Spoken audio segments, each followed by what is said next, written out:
Чындыгында урматтуу мекендешим, жашоодо 1 мүнөт окуясы бар. 1 мүнөт ойлонушубуз керек. Алдыбызга ким келип атат, алдыбыздан ким кетип атат, ким сизди кыйнап кетип атат, ким сизди азап берип кетип атат, ким сизге жеңилдик берип кетип атат.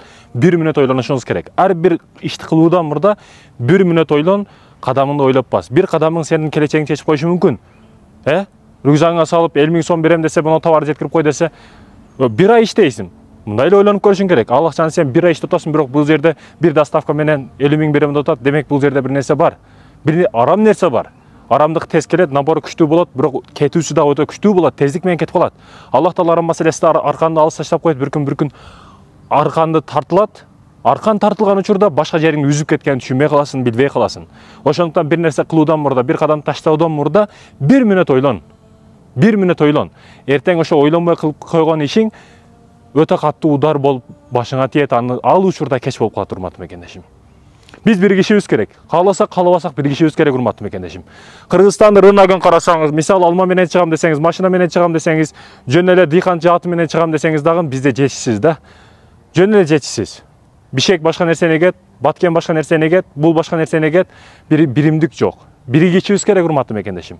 Дүйнө рыногуна бир нерсени алып чыгам десең, мисалы жөн эле мына Бишектеги Глобус магазиндерге бир товарды коёмун десең, ошону үзгүлтүксүз жайын кышын ар дайым коюп турушуң керек. Ал үчүн товар жетиштүү болуш керек. Аны сен Ирандан алып келбейсиң го. Кыргызстандан чыгарып коёмун десең, үзгүлтүксүз коюшуң керек. Договор, келишим ошол жерде ошондой болот. Бир нерсени коюш үчүн ошол нерсе үзгүлтүксүз жетип туруш керек сага.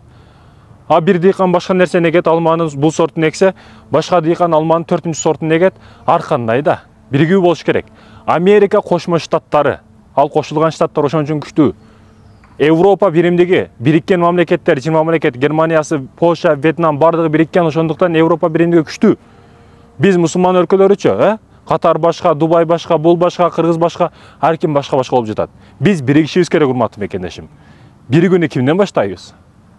Албетте өзүңдөн, оңолун өзүңдөн башта. Өзүң оңол, башканы чакыр, урматтуу мекендешим. Биригишибиз керек экен. Кааласак, каалабасак биригишибиз керек. Чындап ийгиликке жетейин десең, эрктүү бол, күчтүү бол, эч нерседен коркпо, урматтуу мекендешим. Тагдырың Аллахтын колунда экен. Эмнеден өкүнөсүң? Келди, кетти.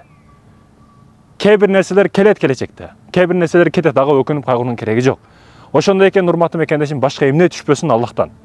Бирок Аллахтын берген бул дүйнөдөгү закондору бар, мыйзамдары бар. Мамлекет койгон мыйзамдар бар, закондор бар. Кээ бирөөлөр Аллахтын законунан коркпойт, бирок мыйзамдан коркот. Мелисаны көргөндө коркуп калат, бирок Кудай бар деп ошол түшүнүктөн коркпойт. Ошондой экен, урматтуу мекендешим, биз биригейли өнүгөйлөсөйлү, Аллахтан коркойлу. Буга жөнөкөй эле мисал айтып берем. Чөлдөгү адам, ал жерде мыйзам жок, каалаган күнөөсүн кылышы мүмкүн. Кудайдан корккон адам чөлдө дагы Кудай көрүп турат деп Кудайдан коркот. Кудайдан корк, урматтуу мекендешим.